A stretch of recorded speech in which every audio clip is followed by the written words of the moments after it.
कांटे बंधन विपत में कठिन कियो संग्राम, चिन्हो रे नर प्राणियों गरुड़ बढ़ो अकराम।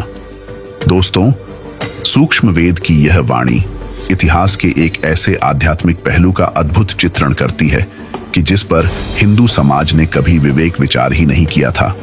और निश्चित ही निष्पक्ष होकर विचार करने पर हम पाएंगे कि इस मृत्यु लोक के सभी बंधनों से मुक्त करवाने वाली परम शक्ति अर्थात परमात्मा तो कोई और ही है।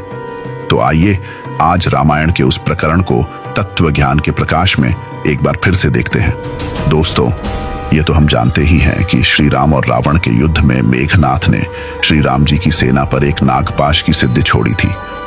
उस सिद्धि से निकले सभी नागों ने श्री राम की सेना को बांध के डाल दिया था।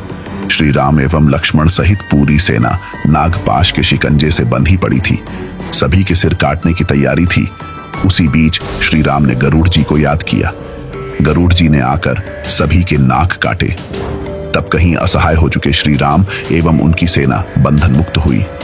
अब विचार कीजिए कि नागपाश में असहाय हो चुके श्री राम को तो बंधन से मुक्त करवाने वाले गरुड़ जी हुए, फिर श्री राम जी कैसे अपने भक्तों को काल भगवान के बंधनों से मुक्त करवा सकते हैं। इसी पर सूक्ष्म वेद ने हमें चेताया कि कांटे बंधन विपत में कठिन कियो संग्राम, चिन्हो रे नर प्राणियों गरुड़ बढ़ो अकराम। दोस्तों, श्रीमद् भागवत गीता में स्वयं काल ब्रह्म ने भी अध्याय 15 श्लोक 17 में कहा है कि उत्तम पुरुष अर्थात परमात्मा तो अन्य ही है जो तीनों लोकों में प्रवेश करके सबका धारण पोषण करता है।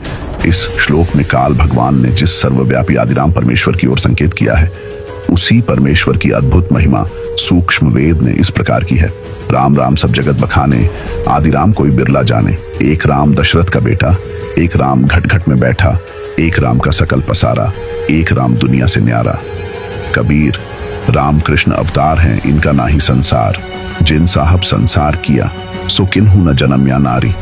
दोस्तों, आज हम सभी शिक्षित हैं कि सनातन ग्रंथों में छिपे उस आदिराम परमेश्वर के गूढ़ रहस्यों को उजागर करने वाले तत्वदर्शी संत भी आज इस धरा पर मौजूद हैं।